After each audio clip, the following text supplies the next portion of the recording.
Bismillahirrahmanirrahim. Assalamualaikum warahmatullahi wabarakatuh. Waalaikumsalam warahmatullahi wabarakatuh.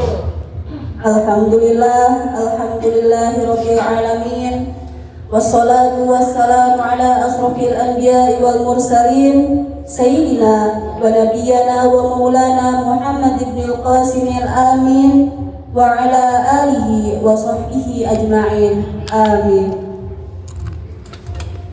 Subhanaka la ilma lana illa ma 'allamtana innaka antal alimul hakim. Amma ba'd. Puji dan syukur kita panjatkan kehadirat Allah Subhanahu wa Ta'ala yang telah melimpahkan beribu-ribu nikmatnya kepada kita sehingga kita dapat berkumpul di majelis yang insya Allah mulia ini dalam keadaan sehat walafiat. Salawat dan salam semoga tetap tercurah limpahkan kepada suri auladan kita, yakni Habibana wa Syafi'ina wa Maulana Muhammadin sallallahu alaihi wasallam, beserta keluarganya, sahabatnya, dan tak lupa pula kita sebagai umatnya yang mengharapkan syafaatul wujudnya di yaumil qiyamah nanti. Amin amin amin ya rabbal alamin. Yang terhormat Ustaz Abdul Razak, yang terhormat Bapak Marti dan ibu-ibu semuanya yang semoga selalu dalam lindungan Allah Subhanahu wa Ta'ala. Mohon izin sebelumnya perkenalkan, saya Anita Lutfianti, mahasiswa dari UIM Sultan Maulana Hasanuddin Banten. Insya Allah pada kesempatan kali ini saya akan menyampaikan sedikit ilmu tentang rukun Islam. Sekarang ini banyak sekali yang terjadi di Indonesia, hal memalukan. Ibu-ibu pernah lihat konten interview jalanan yang ditanya, coba sebutkan rukun Islam. Ada berapa jumlah rukun Islam? Nah, kadang miris ngelihat dari konten itu, jawabannya banyak yang nggak tahu. Padahal hal sebasic itu. Kalau sekadar rukun Islam aja mereka nggak tahu, mereka nggak sadar, jumlahnya nggak tahu, isi dari rukun Islam itu apa aja, lalu gimana mereka akan mengaplikasikan di kehidupannya? Betul apa betul? Betul. Jadi, bunyal Islamu ala khamsin. Rukun Islam itu terdiri atas 5 perkara, 5 dasar ataupun 5 pilar. Yang pertama, syahadatu an la ilaha illallah wa asyhadu anna Muhammadar Rasulullah, yakni bersaksi bahwa tidak ada Tuhan yang wajib disembah kecuali Allah dan Nabi Muhammad merupakan utusan Allah. Bersaksi dengan sepenuh hati dan jiwa dan wajib dilafazkan oleh umat Islam di dalam sholat. Karena bacaan syahadat merupakan bacaan tasyahud, dan tasyahud merupakan syarat sahnya sholat yang termasuk ke dalam rukun qauli yang dimana wajib dibaca oleh seorang muslim. Nah, dalam artian di sini ibu-ibu, kita ini meniadakan keberadaan nabi-nabi lain selain Tuhan. Kita hanya menetapkan satu Tuhan yang dimana Tuhan ini tidak memiliki sekutu apapun. Siapa beliau? Yakni Allah Azza wa Jalla.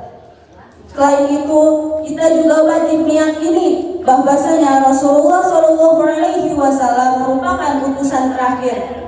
Dengan cara apa kita meyakininya? Dengan cara kita mencintai dan mengikuti ajaran-ajarannya. Selanjutnya yang kedua yaitu wa iqamus shalah, yakni mendirikan sholat. Ibu-ibu, hal ini sangat penting sekali untuk kita perhatikan. Karena kita hidup di mana sudah banyak sekali orang yang malas sholat. Betul apa enggak? Betul. Padahal Rasulullah Shallallahu Alaihi Wasallam bersabda, perbedaan yang membedakan antara kita dan orang kafir adalah Barang Itu siapa nanti yang kameranya meninggalkan kehalang sholat, gitu. maka mereka telah Kalau kufur. Astagfirullah. Segala amalan yang sudah kita kerjakan dari pagi sampai malam itu tidak akan terhitung di hadapan Tuhan. Semuanya akan sia-sia. Mohon maaf, mungkin terdengar sangat kasar ya ibu-ibu ya, tapi kenyataannya seperti itu. Amalan yang sudah kita kerjakan dari pagi sampai malam, dari kita bangun tidur sampai kita tidur lagi, itu tidak ada artiannya kalau kita meninggalkan sholat.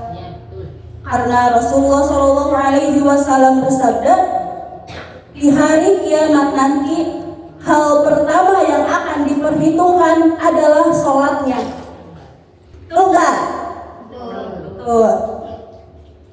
Jadi sholat ini bagaikan tiket masuk ibu-ibu. Kalau sholat kita berantakan, sholat kita nggak benar, lalu gimana kita untuk menggapai tiket tersebut? Nanti kalau kita nggak dapat tiket itu, kita nggak bisa menikmati wahana atau keindahan yang sudah tersedia di dalam sana. Bahkan para ulama sepakat berdasarkan nasr-nasr sahih bahwasanya orang yang meninggalkan sholat itu dosanya lebih besar daripada seorang pembunuh. Dengan begitu, mari kita perbaiki sholat kita benahi lagi sholat kita rangkul orang-orang yang masih malas sholat, kita kasih pengertian bahwasanya sangat kejam gitu, dan api neraka itu sangat panas. Selanjutnya yang ketiga apa ibu-ibu? Ya, wa ita'iz zakat, yakni membayar zakat. Yang menjadi permasalahannya, banyak orang yang punya harta banyak, hartanya di mana-mana, tetapi tidak mau meluangkan hartanya untuk membayar zakat. Padahal Rasulullah Shallallahu Alaihi Wasallam bersabda, barang siapa yang memiliki banyak harta tetapi ia tidak mau membayar zakat, maka hartanya akan mendatanginya sebagai ular yang berbisa dengan kedua giginya, lalu akan menggigitnya sambil berkata, akulah hartamu, hal yang selama ini kamu pertahankan dan tidak mau kamu keluarkan di hidupmu. Kita jangan sampai jadi orang yang seperti itu ya ibu-ibu. Iya. Enggak. Ibu-ibu mau kaya? Jadi pesan saya, kalau kita udah punya harta banyak, harta kita udah di mana-mana, jangan lupa untuk membayar zakat. Kalau bayar zakat untuk membersihkan harta, menolong orang lain, itu namanya zakat mal. Beda lagi sama zakat fitrah. Kalau zakat fitrah itu tujuannya untuk mensucikan diri dari segala dosa. Kalau mau membersihkan harta, menolong orang lain, itu dengan membayar zakat mal. Kita harus bisa memanfaatkan harta yang kita punya dengan sebaik-baiknya. Jangan sampai harta yang kita punya malah justru memberi bencana bagi kita yang akan menggigit tadi itu. Selanjutnya yang keempat, yaitu wasaumu Ramadan, berpuasa di bulan Ramadan. Ibu-ibu Ramadan pada puasa? Puasa. Alhamdulillah. Kalau di sini orangnya Islam semua. Amin. KTP-nya dua kayaknya. Berpuasa di bulan Ramadan itu adalah sebuah kewajiban. Barang siapa yang meninggalkan puasa di bulan Ramadan, maka sesungguhnya ia telah melakukan dosa besar. Sebagaimana firman Allah dalam Quran surah Al-Baqarah ayat 183 yang berbunyi, A'udzu billahi minasyaitonir rajim. Bismillahirrahmanirrahim. Ya ayyuhalladzina amanu kutiba alaikumus siyamu kama kutiba alal ladzina min qablikum la'allakum tattaqun. Shadaqallahul adzim, yang artinya, wahai orang-orang yang beriman, diwajibkan atas kamu berpuasa sebagaimana orang-orang sebelum kamu agar kamu bertakwa. Selain itu disebutkan dalam sebuah hadis bahwasanya Rasulullah Shallallahu Alaihi Wasallam di dalam mimpinya diajak oleh dua malaikat ke suatu tempat. Lalu Rasulullah diperlihatkan oleh malaikat terdapat orang-orang yang sedang digantung dalam keadaan bibirnya yang pecah-pecah dan penuh dengan darah. Lalu Rasulullah bertanya kepada malaikat, "Wahai malaikat, siapa mereka?" Lalu malaikat pun menjawab, "Mereka adalah orang-orang yang suka membatalkan puasanya sebelum waktunya tiba." Jadi dengan itu kita tidak bisa menganggap puasa ini adalah hal yang sepele. Kalau tidak ada uzur atau halangan apapun, kita usahakan kita puasa, dan terutama puasa bukannya pas waktunya telah tiba. Karena puasa itu sudah jelas tadi ya dalam firman Allah merupakan sebuah kewajiban.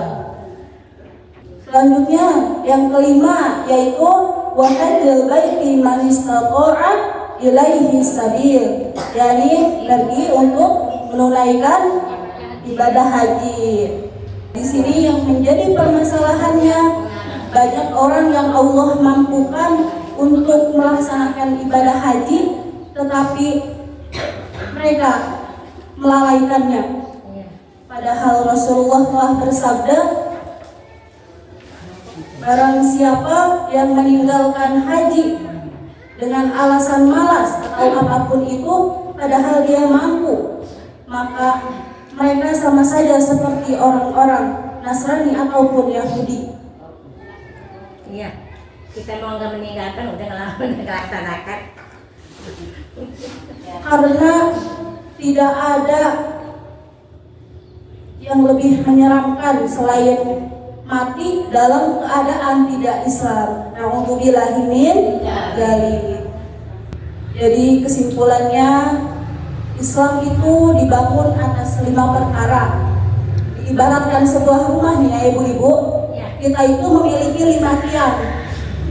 Nah, Islam juga sama, memiliki terdiri dari 5. Dari 5 tiang itu memiliki fungsi dan fondasi yang sama, yang sama-sama kuat, sama-sama kokoh. Kalau dari yang kelima ini, yang satunya roboh, maka yang lain ikut roboh. Jadi selain itu, ibadah kita harus kita perhatikan gitu. Kalau dari yang kelima pilar tadi itu tidak kita jalankan secara sempurna, maka akan percuma, akan sia-sia. Karena Rasulullah berkata, Islam itu dibangun atas 5 perkara sebelum perkara-perkara yang lainnya. Sebelum saya tutup, mari kita membaca sholawat bersama-sama. Mari ibu-ibu. Salatullah salamullah ala Toha Rasulillah. Salatullah salamullah ala Yasin Habibillah. Tawassalna bismillah wa bihadi Rasulillah wa kulli mujahidillah bi ahlil badri ya Allah. Mungkin hanya itu yang dapat saya sampaikan, kurang lebihnya mohon maaf. Ambil baiknya, khairukum man ta'allama al-Qur'ana wa 'allama. Assalamualaikum warahmatullahi wabarakatuh.